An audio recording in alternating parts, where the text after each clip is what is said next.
우리가 이제 살피고자 하는 주제는 하나님의 섭리에 대해서 다루고 나서 하나님의 섭리 가운데 가장 첫 번째 있었던 일이 무엇인가에 대한 말씀을 우리가 함께 다루게 됩니다.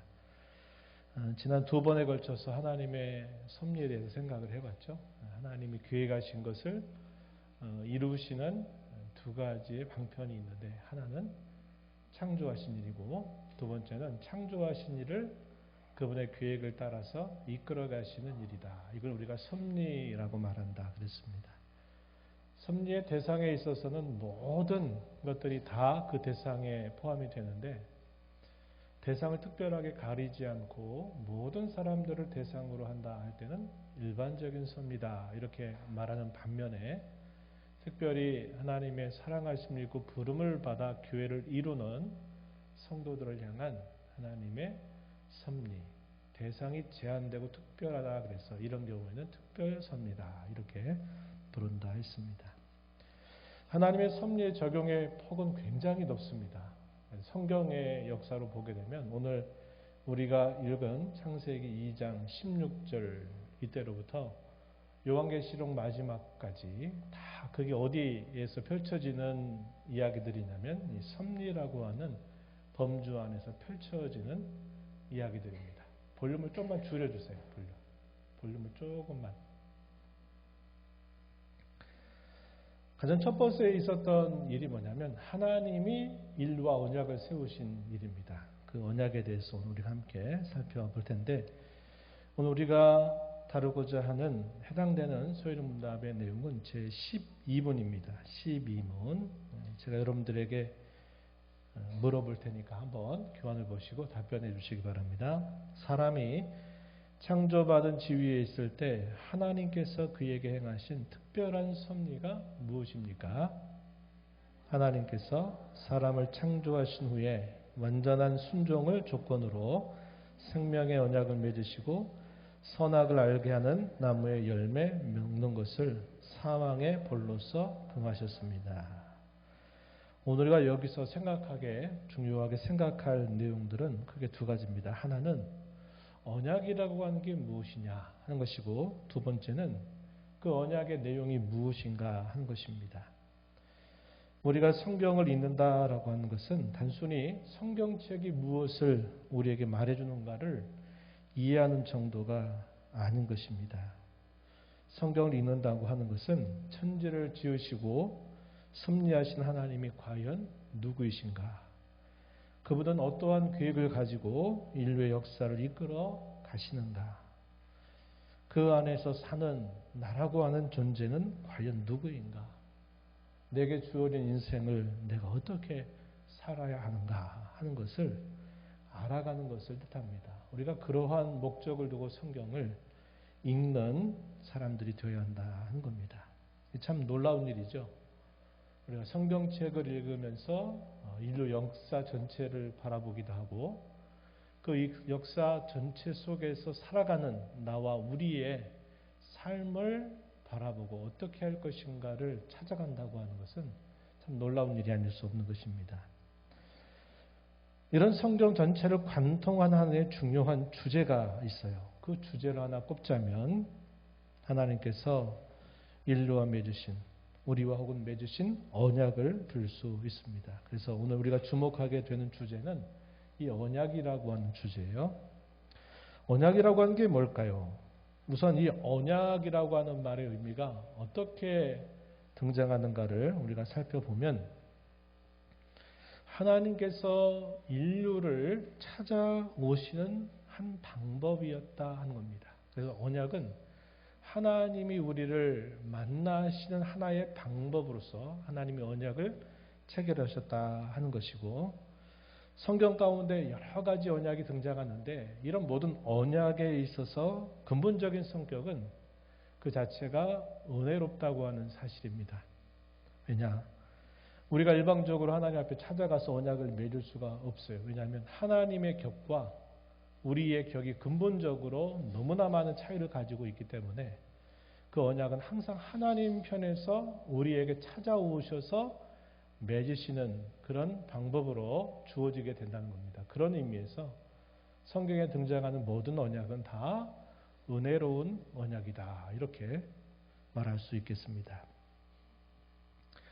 언약의 근본적인 의미는 이런 뜻이죠. 어떤 것을 주고받기 위해서 두 사람 혹은 그 이상의 사람들 사이에 맺어지는 상호 조약이나 약속, 이것을 두고 우리가 언약이다 이렇게 부르는 겁니다.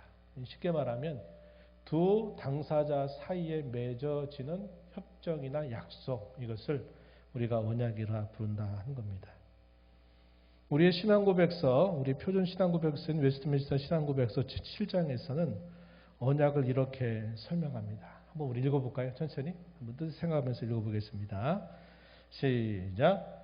하나님과 피조물 사이의 간격은 너무나 커서 비록 이성적 피조물 드릴지라도 창조주 하나님께 오직 순종할 의무만을 가지고 있다.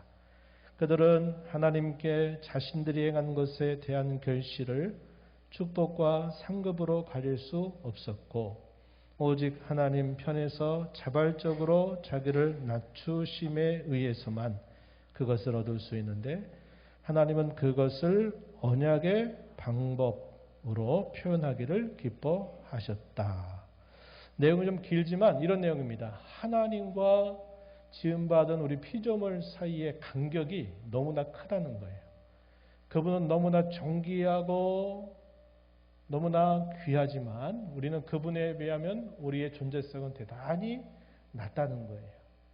이러한 큰 격차가 있기 때문에 하나님께서 우리를 찾아와서 우리를 만나 주셔야지 우리가 하나님을 만나러 갈 수 있는 길은 없다는 겁니다. 그래서 하나님이 우리에게 자신을 낮추어서 우리에게 찾아오시는데 어떠한 수단 혹은 어떠한 방법으로 우리에게 찾아오셨느냐 했을 때 언약이라고 하는 방법 혹은 수단으로 우리를 찾아오셨다는 겁니다. 그래서 이 언약은 하나님이 우리를 만나 주시러 오시는 수단이요 방법이다. 이렇게 우리가 이해할 수 있는 표현이에요. 겉으로 볼 때 이 언약이라고 하는 말은 쌍방적입니다. 두 당사자가 어떤 약정을 하는 거죠.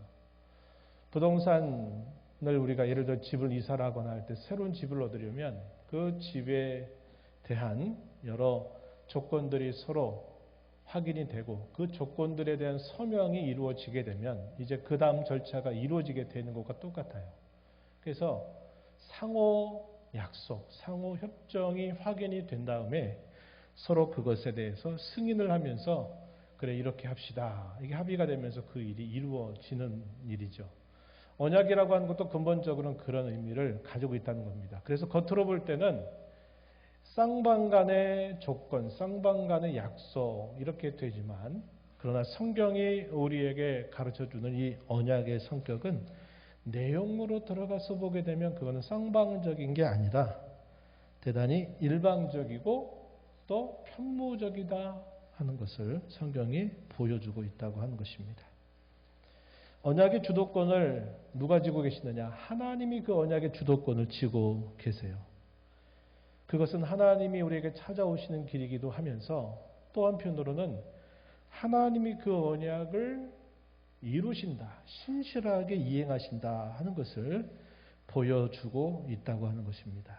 그런 의미에서 성경이 우리에게 가르치는 언약은 대단히 일방적이고 또 편무적이다 하는 것이고 우리는 하나님 앞에 신실하지 못하고 늘 그 신실함을 깨뜨림에도 불구하고 하나님은 그분의 하신 그 약속에 있어서 결코 변함이 없다, 신실하시다 하는 사실을 성경은 보여주고 있다는 겁니다. 그래서 성경 읽다 보면 하나님이 이렇게 약속하셨다라는 말, 우리가 하나님 편에 뭘 약속하지 않고 하나님이 우리에게 이렇게 해주겠다 하는 약속으로 이 언약이 표현되기도 하고요. 또 어떤 경우에는 맹세로 표현되기도 해요. 내가 이렇게 반드시 해주겠다. 내가 내 이름을 걸고 이렇게 해주겠다 하는 형식으로 맹세 형식으로 주어지기도 한다 하는 겁니다. 그런 면에서 이 언약은 일방적이고 편무적이다. 편무적이란 말은 한쪽 편에서 그 의무를 짊어진다라는 그런 뜻입니다. 그래서 이 언약이란 말 대신에 다른 곳에서는 약속이라고 표현이 되기도 하고 또 어떤 곳에서는 맹세라고도 표현되기도 한다 하는 겁니다. 여러분들 이런 이해를 가지고 성경을 보시면 성경이 더 잘 이해가 되리라고 여겨져요. 창세기 50장 24절 말씀에 보면 요셉이 형제들에게 이런 말이죠. 거기 보면 나는 죽을 것이나 하나님이 당신들을 돌보시고 당신들을 이 땅에서 인도하여 내사 아브라함과 이삭과 야곱에게 맹세하신 땅에 이르게 하시리라. 여기 뭐라고 표현되어 있냐면 맹세하신 땅 이렇게 말했습니다. 이걸 다르게 어떤 표현으로 바꿔도 이해가 될까요? 약속하신 땅 이렇게 바꿔도 되겠고 또 우리가 생각하는 것처럼 언약하신 땅에 이르게 하셨다라고도 이해해도 되는 표현인데 이것에 맹세라고 표현했어요. 하나님이 반드시 그렇게 해주시겠다 하는 것을 나타내기 위해서 맹세라는 말을 사용하고 있다 하는 겁니다. 그래서 하나님이 우리에게 말씀하신 모든 내용들이나 또 맺으신 그 언약의 근본적인 성격은 하나님이 그렇게 해주시겠다고 하는 약속으로 하나님께서 그렇게 이행하시겠다고 하는 분명한 맹세로서 우리에게 주어지고 있다 하는 것을 우리가 확인할 수 있겠습니다. 하나님이 이렇게 언약을 세우시는 목적이 무엇일까요? 그것은 언약의 공식이라고 부르는 성경에서 반복적으로 표현되고 있는 이 말 속에 잘 나타나 있습니다. 그 공식이 뭐냐? 나는 너희의 하나님이 되고 너희는 나의 백성이 된다라고 하는 표현입니다. 성경 읽다 보면 이런 표현이 많이 반복되고 있다는 것을 우리가 확인할 수 있어요. 이게 언약의 공식입니다. 모든 언약은 이 공식으로 풀어질 수 있다 그래가지고 언약 공식이다 이렇게 부르기도 하는 겁니다. 이 언약은 하나님과 우리의 관계를 가장 잘 나타내주는 표현이 된다 하겠습니다. 예를 들면 여러분 성경 읽으시다가 하나님을 신랑으로 표현하다가 또 교회된 성도들을 신부로 표현하는 거라든지 또 요한복음 15장에 보게 되면 나는 포도나무고 너희는 뭐다? 가지라고 하는 표현이라든지 하나님이 우리의 왕이 된다 하실 때는 우리를 그의 백성이라고 또 표현을 하기도 하죠. 하나님이 우리 아버지라고 표현하면 우리는 그의 아들 혹은 자녀라고 표현하는 겁니다. 이렇게 하나님과 우리 사이에 맺은 다양한 관계적인 표현들은 결국 어디에 가장 잘 그 표현들이 나타나느냐? 언약이라고 하는 이 표현 속에 가장 잘 나타나고 있다는 겁니다. 그래서 하나님은 우리 하나님이 되시고 우리는 하나님의 백성이 된다. 혹은 그의 자녀가 된다. 이런 표현 안에 잘 나타나고 있다는 겁니다. 그래서 하나님은 우리를 지으신 창조주로서만 우리는 그의 피조물로서만 존재하는 정도가 아니라 하나님은 우리와 언약을 맺어 주심으로써 우리를 어떻게 하시냐면 하나님 편에서 보실 때는 우리를 어떻게 하는 겁니까? 우리를 높여주는 거죠. 우리 편에서 봤을 때는 하나님이 낮아지시는 거예요. 그래서 우리는 하나님이 우리 자신들을 그저 창조주요 피조물로서의 관계로 내버려 두실 게 아니라 그와 함께 만나고 교제하도록 우리를 아주 높여 주신 것. 하나님 편에서는 그의 지극히 존귀하심을 지극히 낮추어서 우리를 만나 주시는 그것이 바로 이 언약이라고 하는 겁니다. 그래서 이 언약을 우리가 그냥 언약이다 많이 들어온 표현으로 우리가 지나칠 표현이 아니고 이 언약을 우리가 묵상하고 생각을 하면 하나님이 나같이 초라하고 건비하고 보잘것없는 나 같은 사람을 그의 교제의 대상자로 그 그와 말씀을 나누고 기도하고 찬양하고 그분과 함께 할 수 있는 그런 높은 존재로 나를 그렇게 귀하게 끌어올려 주셨구나. 나를 이렇게 높여 주셨구나 하는 것을 우리가 생각할 수 있어야 합니다.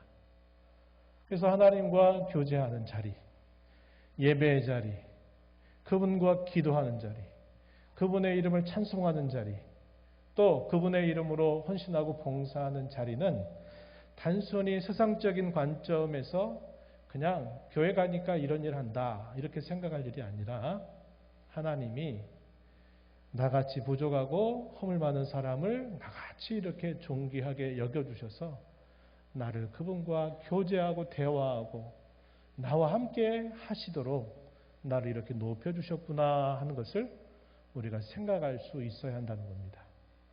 그런 생각을 가지고 하나님께 예배도 하고 하나님께 기도도 올리고 하나님의 이름을 찬송도 하고 때로 우리에게 요구되는 일들을 자발적인 마음으로 기뻐하는 마음으로 함께 동참하기도 하는 일을 해야 된다 하는 것입니다.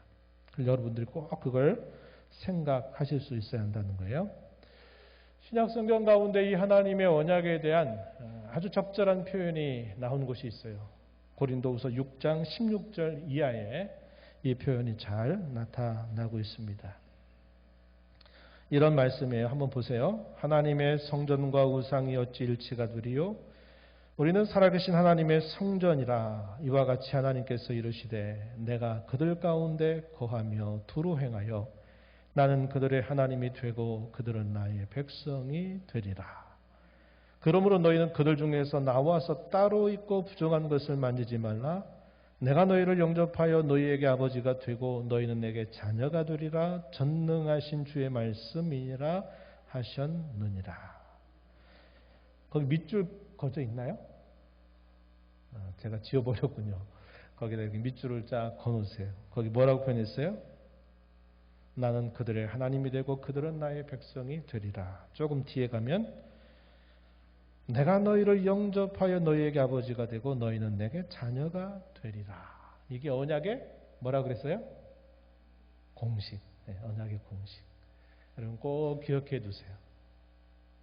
하나님이 창조주와 피조물로서의 관계 정도가 아니라 자신과 교제할 수 있는 대상자로 더 가까이 찾아오셨다고 하는 겁니다. 이게 바로 언약이라는 거예요. 그래서 우리가 하나님과 이 언약 관계 아래 있다라는 말을 그냥 피상적으로 생각하지 말고 하나님이 나 같은 사람을 그렇게 높여주셔서 나와 함께 말씀을 나누기를 원하시고 내 소리를 들으시기를 원하시고 또 내게 말씀하시기를 원하시는구나 하는 것을 우리가 생각할 수 있어야 한다 하는 겁니다. 성경은 말 자체가 우리에게 거룩한 언약이라는 것을 우리에게 뜻해주는 표현이죠. 성경은 구약 성경과 신약 성경으로 나뉘어지고 있어요. 구약이란 말은 무슨 말입니까? 옛 언약, 새 언약이란 말은 신약입니다. 그래서 신구약 성경은 다르게 말하면 언약의 책이다라고도 부를 수 있는 것이에요. 성경의 언약이 상당히 많이 등장하는데 아담 언약, 오늘 우리가 이제 생각해 볼 첫 번째 언약이 아담 언약입니다. 하나님이 아담과 맺으신 언약. 그리고 조금 뒤로 가서 보면 모든 인류를 물로 심판하시고 난 이후에 하나님이 또다시 노아와 더불어 언약을 세우세요. 그 언약의 증표로 무지개를 하나의 증표로 삼아서 언약을 세우시죠. 또 뒤로 가서 보면 우리가 잘 아는 믿음의 조상이라 불리는 아브라함과 하나님의 언약을 맺으시면서 민족을 세우겠다라는 약속을 덧붙여 주십니다. 그리고 시간이 흘러 족장이 지나고 난 다음 이제 모세가 출애굽에 살고 있었던 이스라엘 자손들을 끌어내서 시내산에 도착했을 때 시내산에서 언약을 체결합니다. 이게 시내산 언약이죠. 그리고 또한 40여 년 가까운 시간이 지나고 나서 모압 땅, 가나안 땅의 경계 지역인 모압 땅에서 또다시 언약을 세워요. 이걸 모압 언약이라 이렇게 부르기도 합니다. 그리고 시간이 흘러가다가 다윗이 왕이 됐을 때 다윗과 세우신 언약이 또 있어요. 다윗 언약이라고 불러요. 그리고 마침내 이 모든 언약의 최종적인 완성으로서 등장하는 언약이 새 언약이라고 하는 겁니다. 이 새 언약은 어디에 등장합니까? 예수님께서 십자가를 지기 전날 밤 제자들과 다락방에서 함께 최후의 만찬을 하시면서 떡과 포도주를 가지고 이것은 내가 너희를 위하여 주는 내 몸이다. 받아 먹으라. 이것은 내가 너희를 위해 흘리는 나의 피, 곧 언약의 피니라. 그러면서 받아 마시라. 이렇게 말씀하시죠. 이게 새 언약입니다. 그리고 이 언약은 이제 그것으로 마무리가 되고 요한계시록 마지막 하게 되면 이 언약이 최종적으로 성취되고 완결되는 모습이 이제 요한계시록에서 확인이 돼요. 그래서 성경 전체가 이 언약에 계속적으로 이 언약들을 통해서 이 성경의 역사가 계속 진행되고 있다는 것을 우리가 확인할 수 있어요. 그럼 이 많은 언약들을 조금 구별해 보면 어떻게 되는가? 크게 두 가지로 나누는데 하나는 첫사람 우리 인류의 첫 조상이었던 아담과 맺으신 언약이 하나입니다. 그 언약을 두 가지로 불러요. 뭐라고 부르냐면 하나는 행위 언약이다 이렇게 부르고 또 다른 표현으로는 생명의 언약이다 이렇게 부릅니다. 오늘 우리가 읽은 창세기 2장 16절 17절에 근거를 두고 있고요. 그 이후에 세우시는 언약은 모두가 다 은혜 언약이라고 불러요. 은혜 언약이라 부릅니다.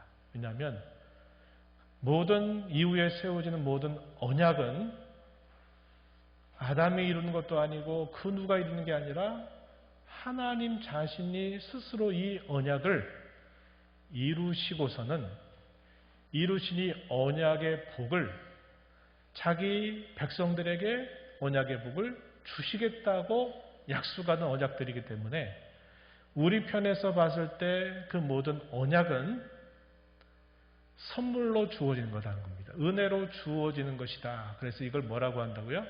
은혜 언약이라고 부르는 겁니다. 이해가 되시죠? 그래서 아담과 처음 맺은 이 언약 이후로 세워지는 모든 언약은 하나님이 친히 준비하시고 하나님이 친히 이루시는 그 모든 공로나 모든 혜택을 자기의 자녀들에게 그대로 선물로 주신다는 거예요. 그래서 우리가 할 일이 없는 거예요. 우리는 거저 받는 겁니다. 오전으로 돌아가서 얘기하면 뭘로? 무슨 손으로? 도구적인 원인이겠죠. 무슨 손으로? 믿음이라고 하는 손으로 하나님이 주시고자 하시는 것을 그냥 받는 거예요. 그래서 그게 다 은혜다. 그게 다 선물이다. 이렇게 말하고 있는 것입니다. 이 은혜 언약 아래서 옛 언약도 있고 새 언약도 있는 거예요. 이해가 되시죠? 성경의 모든 언약은 이렇게 크게 두 가지로 나뉘어진다 하는 겁니다. 오늘은 행위 언약 혹은 생명의 언약에 대해서 함께 생각을 해보려고 합니다. 이 행위 언약은 누가 세운 거예요? 우리의 첫 조상인 아담과 세운 언약입니다. 아담 언약이다 이렇게도 부르는데 왜 생명의 언약이냐, 왜 행위 언약이냐 이렇게 부르냐 할 때는 하나님께서 순종을 조건으로 해서 생명을 주신다 하는 의미에서 생명의 언약이다 그러고 왜 행위 언약이라고 부르느냐, 아담의 순종이라고 하는 이 행위를 통해서 그 언약의 복을 받게 하셨기 때문에 그것을 행위 언약이라 부르기도 하는 겁니다. 그러니까 똑같은 언약이지만 이런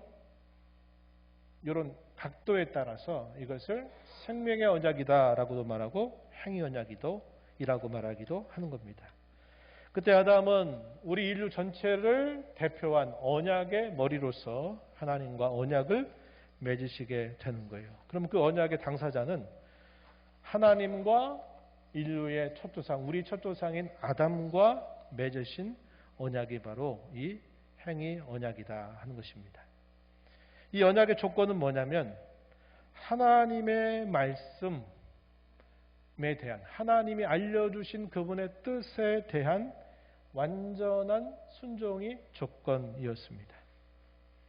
이 조건을 이행하면 하나님이 약속하신 복이 뭐냐면 영생이라고 하는 겁니다. 생명을 주시겠다 하시는 것이에요.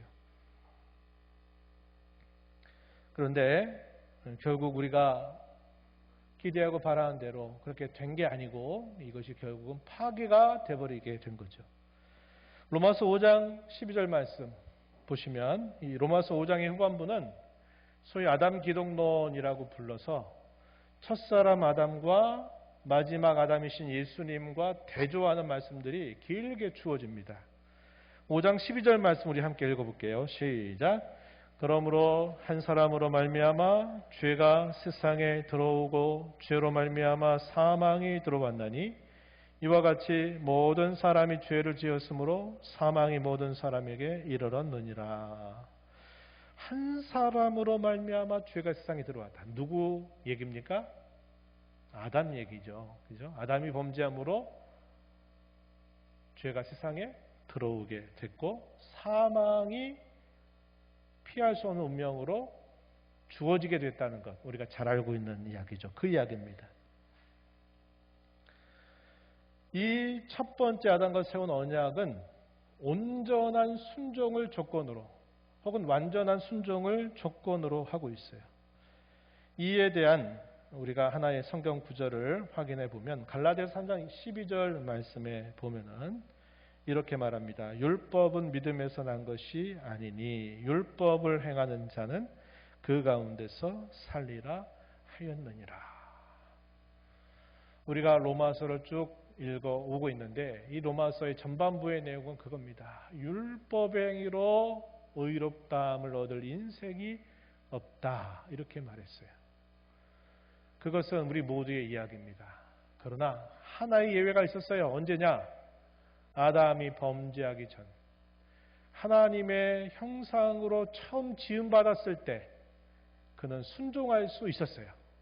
그런데 그 순종할 수 있는 기회를 결국은 거절하고 배반해버리게 된 겁니다. 그 이후로 그 어느 누구도 하나님께서 요구하신 이 완전한 순종을 이룰 자가 아무도 없어진 거예요. 왜? 지난번 얘기했지만 우리는 이미도 처음 창조받을 때 그 고귀하고 높은 그런 지위에 있는 게 아니라 아담이 범죄함으로 인하여 그 처음의 지위에서 뚝 떨어져 버린 타락한 상태에서 우리는 태어난 후손들이기 때문에 이런 타락한 상태에서는 그 하나님의 완전한 요구를 도무지 이룰 수가 없는 무능하고 또 부패한 상태에 있다는 겁니다. 그래서 이러한 온전한 순종을 우리가 이루어서 구원받을 길, 의롭게 될 길이 없다는 거예요. 그래서 바울 사도는 갈라디아서와 로마서에서 거듭 말하는 게 율법을 지킴으로 의롭게 될 인생은 단 한 사람도 없다. 이렇게 말하는 겁니다. 우리에게 우리 바깥에서 구원이 주어져야 되는데 그것은 하나님이 우리에게 마련하신 그의 의로움에 따라서 우리에게 주어지는 것이다 하는 것을 우리가 알게 됩니다. 오전 시간에 우리가 그 얘기 여러 가지로 나눈 거예요. 그게 나눈 것입니다. 완전한 순종의 성격은 말 그대로 완전한데 11세기 우리 앞선 신앙 선배 중에 빈센트라고 하는 분은 이렇게 설명했어요. 완전한 순종의 조건을 여러 가지로 이야기했는데 이렇게 표현합니다. 자신의 모든 부분들이 동원되어 순종해야 된다. 영혼과 육체를 포함한 모든 전인이 동원돼서 순종해야만 된다.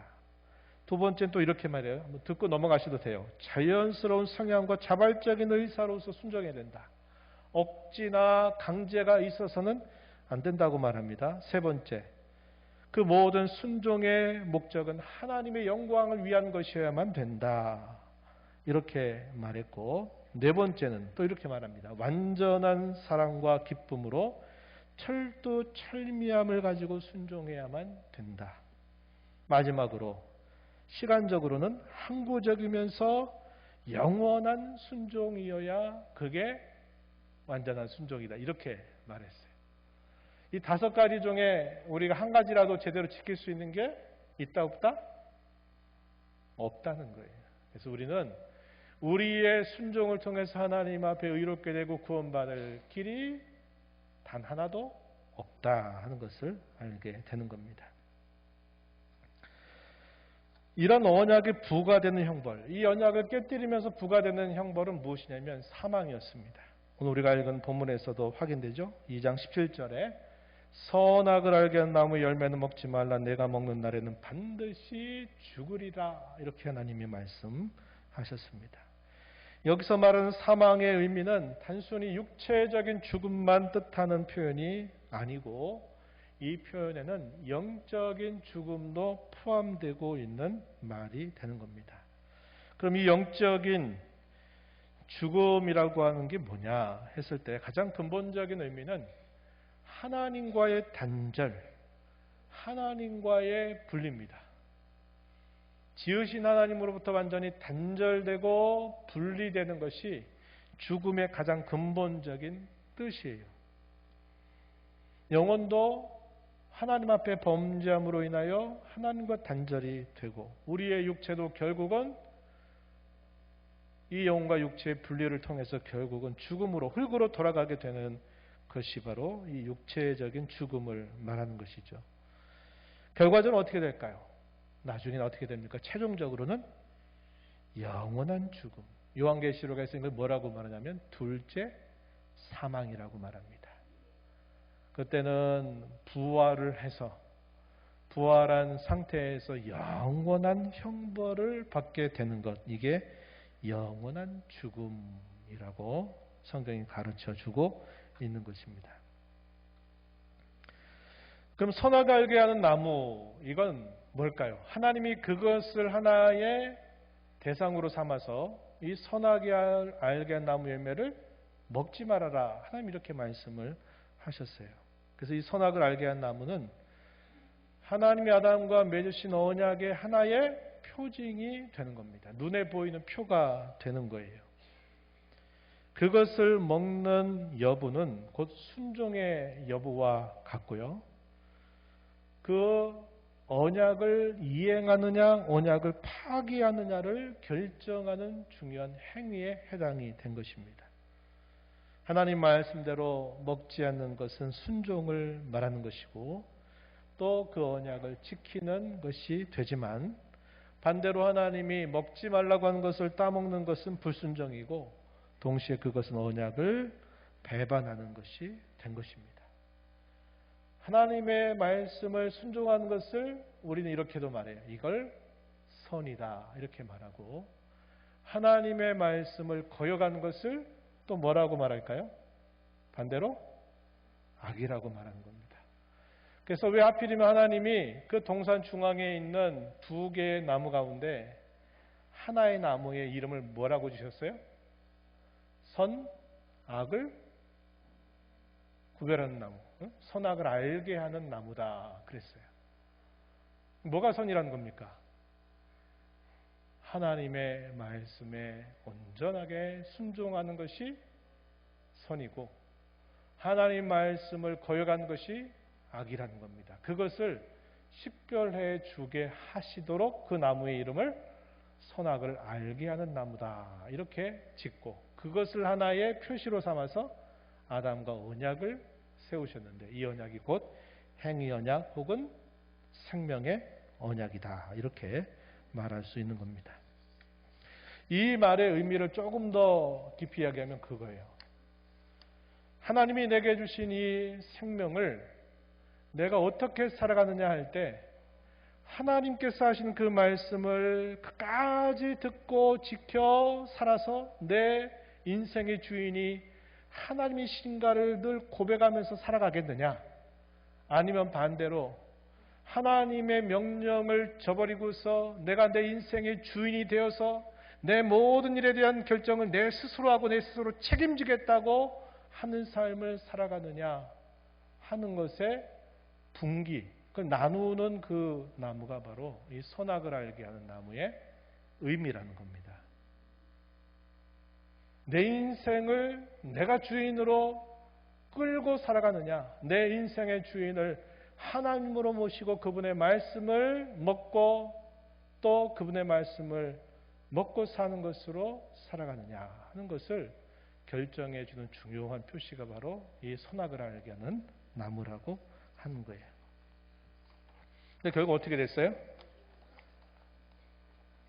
뱀의 꾀임을 받아서, 사탄의 꾀임을 받아가지고 아담이 범죄하게 된 겁니다. 그죠? 하나님이 그렇게 말씀하셨다고? 그거 거짓말이야. 하나님께 말씀하신 것은 혹여나 네가 그거 따먹고 하나님처럼 네가 될까봐 하나님이 두려워서 하지 말라고 한 거야. 그 말을 듣고 났더니 하와가 갑자기 번뜩 눈이 뜨이듯 그렇게 그 말을 듣고서 보니까 그 나무가 어떻게 보였다고 그래요?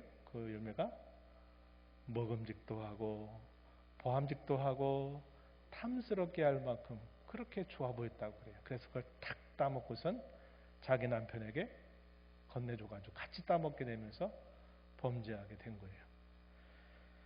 이게 단순한 게 아니에요. 왜 단순하지 않느냐? 그 결과를 보니까 이건 결코 단순한 게 아니었다는 것을 알게 됩니다. 그냥 하나님이 그냥 시험 삼아서 한번 해볼래? 이렇게 하나님이 하신 게 아니었다는 것을 아담이 따먹고 난 다음에 그의 태도를 보니까 이건 보통 일이 아니었구나 하는 것을 알게 되는 거예요. 그만큼 이것은 중대한 일이었다는 것을 결과가 보여주고 있는 겁니다. 어떤 사람은 이렇게 말해요. 참 하나님도 속이 좁으시지. 하나님이 그거 뭐 선악을 알게 하는 나무 과실 하나 가지고 그런 정도 가지고 그거 따먹었다고 그렇게 호되게 벌하실 수 있어? 참 하나님 속도 좁으시지. 나 같으면 안 그래. 난 이해도 안 돼. 뭐 이렇게 사람들이 말하는 사람들이 있어요. 이게 이제 이 선악 알게 나무에 대한 오해입니다. 오해. 대표적인 오해 중에 하나가 바로 그거예요. 그까짓 거 하나 가지고 뭐 그렇게 하냐고. 근데 제가 조금 전 말씀드렸듯이 결과가 그들이 따먹고 나서 범죄한 결과로 보여주는 그들의 말이나 행동이나 그들의 삶이 이게 단순한 것이 아니었구나 하는 것을 보여주고 있다는 겁니다. 이 말은 무슨 말이에요? 하나님이 그것을 금하셨다라고 하는 말의 의미를 아담이 충분히 알았다 몰랐다? 알았다 몰랐다? 몰랐다? 알고 있었다는 거예요. 알고 있었지만 결국은 그 유혹을 뿌리치지 못해서 결국은 범죄함으로 하나님께 큰 배반을 행하게 되었다는 것을 보여주고 있는 겁니다. 사람들은 몇 가지 오해를 해요. 대표적인 오해 중에 하나가 뭐냐면 이렇게 생각합니다. 아니 아담은 아담이고 나는 난데 왜 아담이 잘못한 걸 왜 나한테 더 씌우냐고 이렇게 또 궁금해하기도 하죠. 아담은 우리 인류의 대표였습니다. 가장 좋은 예가 뭐 그거겠죠. 조금 요즘에 여론이 너무 안 좋지만 뭐 축구 경기나 또 어떤 빙상 경기에 있어서 나라를 대표하는 선수가 나는 아니에요. 그러나 그 사람은 나라를 짊어지고서 경기하는 거예요. 그 사람이 금메달을 따면 개인이 뭐 잘하는 것뿐만 아니라 나라가 기뻐하는 거예요. 온 국민이 기뻐해요. 그렇지 못하면 안타까워하는 겁니다. 대표기 때문에 그래요. 그럼 네가 나가서 한번 해보지. 나는 안 그럴 거야. 그럼 그게 됩니까? 안 돼요. 왜? 실력으로 도무지 따라갈 수가 없다 이 말입니다. 어떤 사람은 나도 아담이었으면 난 안 그럴 텐데 왜 나한테 직접 해보지. 나는 그럼 안 그럴 텐데 순종했을 텐데요. 이렇게 말하지만 우리는 아담에 비해서도 그런 실력이나 모든 면에서 따라갈 수 없는 거예요. 왜냐? 그때 아담은 어떤 상태였습니까? 창조함을 받은 상태에 있었다. 소위문답은 말해줍니다. 그때는 하나님의 형상 가운데서도 원의, 가장 근본적인 의로움을 가지고 있었던 때예요. 무대 상태에 있던 때입니다. 그럼에도 불구하고 그는 범죄했다면 우리가 이렇게 타락한 상태에 있을 때는 두말할 필요가 없다 이 말이죠. 선악을 알게 나무는 그리고 옆에 있었던 생명의 나무는 실체가 아니라 표징이라는 것을 꼭 기억하시기 바랍니다. 백설공주가 뭐 먹고 죽었어요? 네, 사과. 사과 먹고 죽었는데 나중에 왕자가 와가지고 키스하면서 키워나가지고 잘 살았다는 얘기잖아요. 독사과를 먹었기 때문에 죽은 겁니다. 어떤 분들은 선악을 알게 하는 나무 열매 안에 사람을 영원히 파멸하게 만드는 덕이 있었다. 이렇게 생각하는 사람이 있다면 이것은 잘못된 거다 이 말이에요. 또 그 옆에 있는 생명나무에 과실이 있다 그래가지고 그 생명나무 열매를 따먹기만 하면 영생불사 죽지 않는 그러한 힘을 그 자체가 가지고 있었다라고 봐서는 안 된다는 거예요. 만화에서 많이 등장하는 이야기잖아요. 그죠? 타락하게 만들고 독이 들게 만들고 죽게 만드는 독이 그 과일 안에 있었기 때문에 그걸 먹어 죽었다 했을 때 선악을 알게 한 나무 열매 안에는 그 열매 안에는 사람을 영원히 죽게 만드는 덕이 그 안에 들어 있었다. 이렇게 보면 안 된다 이 말이에요. 그것은 하나님과의 관계적인 면에서 그분의 말씀을 어기고 깨뜨리는 것이 파멸이고 죽음이고 영원한 형벌을 받는다는 뜻이지 과일 열매 자체가 타락하게 만드는 독을 가지고 있었다. 이렇게 봐서는 안 된다. 반대로 생명나무도 마찬가지라고 하는 겁니다. 오늘 우리가 성찬식에서 이런 말 하잖아요. 성찬식에서 로마 천주교라든지 또 루터 교회 또 우리가 지금 있는 우리 개신교회와 성찬에 대한 이해가 다르다 그랬어요. 우리는 떡과 포도주를 보면서 떡이 곧 주님의 몸이다 라고 하셨던 그 말씀을 어떻게 이해하냐면 이것을 상징적으로 이해하는 거예요. 이걸 성례적으로 이해한다 이렇게 표현합니다. 성례적으로. 그 말은 떡 자체가 실제로 주님의 몸이 되는 게 아니에요. 포도주 자체가 실제로 주님의 피가 되는 게 아니라는 겁니다. 거기에 그리스도께서 영적으로 임재하신다라는 것을 우리가 이해하는 것이지 이게 내 몸이다 그래가지고 그 떡이 곧 주님의 몸이 되는 것은 아니라고 우리는 알고 있어요. 그런데 로마 카톨릭에서는 천주교에서는 뭐라고 말하냐면 사제가 이걸 높이 들어가지고 이것을 기도하고 나면 이게 실제로 뭐가 된다고 말하냐면 이 조그만 얇은 그 성체라고 하죠. 이것이 실제로 주의 몸이 된다고 말하는 거예요. 그래서 적어도 그들은 이 성찬에 참여하게 되면 그들의 삶이 어떻게 살았든지 상관없이 지옥 간다고 말하면 안 되는 거예요. 왜 그래요? 아니 주님의 몸을 실제로 먹었는데 지옥 간다고 말하면 이게 말이 안 맞잖아요. 그러니까 연옥이라도 간다는 거예요. 천국과 지옥의 중간지대라도 간다고 말하는 거예요. 왜? 그들은 그 조그만 떡이 실제로 주님의 몸이 된다고 믿고 가르치기 때문에 그러는 거예요. 마치 이와 똑같아요. 금방 이 오해처럼 선악을 알게 하는 나무 자체를 먹었더니 그 과일 열매에서 타락하게 만드는 독이 들어있어가지고 그 독 먹고 타락했다. 이렇게 보는 것과 똑같은 맥락입니다. 그게 아니라 이 말이에요.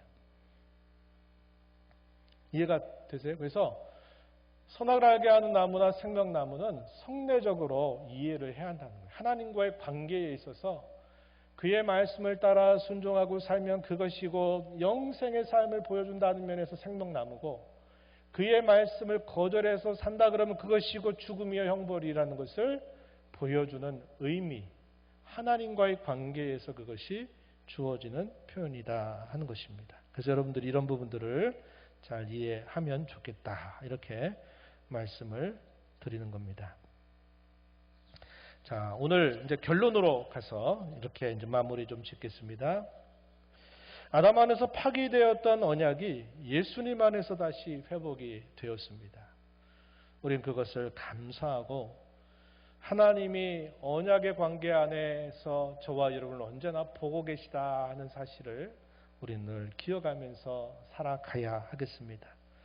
아까 제가 언약의 관계를 좀 말씀드렸어요. 언약의 관계는 단순히 하나님은 창조주고 나는 피조물의 관계로 내버려 두신 게 아니라 하나님 편에서는 어떻게 얘기하셨다고요? 하나님 편에서는 자신을 한없이 낮추신 것이고 우리 편에서 볼 때는 하나님이 우리를 한없이 높여주신 거예요. 하나님이 나와 언약을 맺으셨고 그 언약 안에서 나를 언제나 보고 대하고 계시다라는 말씀은 하나님이 나를 그와 같이 존귀한 자로 이렇게 높여주셨구나 하는 것을 우리에게 알게 해주는 표현이에요.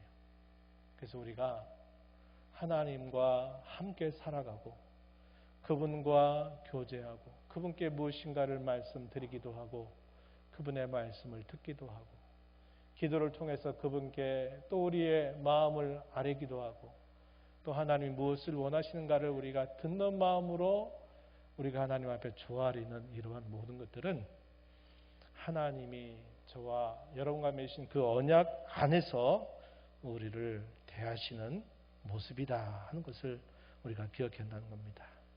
하나님의 깊은 은혜가 언제나 우리에게 함께하고 있다 하는 것을 우리는 늘 생각하면서 살아가야 되겠다는 겁니다. 그래서 우리가 이런 하나님의 언약을 늘 생각하면서 어떤 마음을 가져야 될까요? 한번 따라해 보실까요? 나는 언약 백성이다. 나는 언약 백성이다라는 것을 늘 생각하면서 살아야 돼요. 나는 하나님과 언약을 맺은 백성이다. 혹은 하나님과 언약을 맺은 자녀다. 나는 그와 같이 하나님이 나를 존귀하게 여겨주신 사람이다.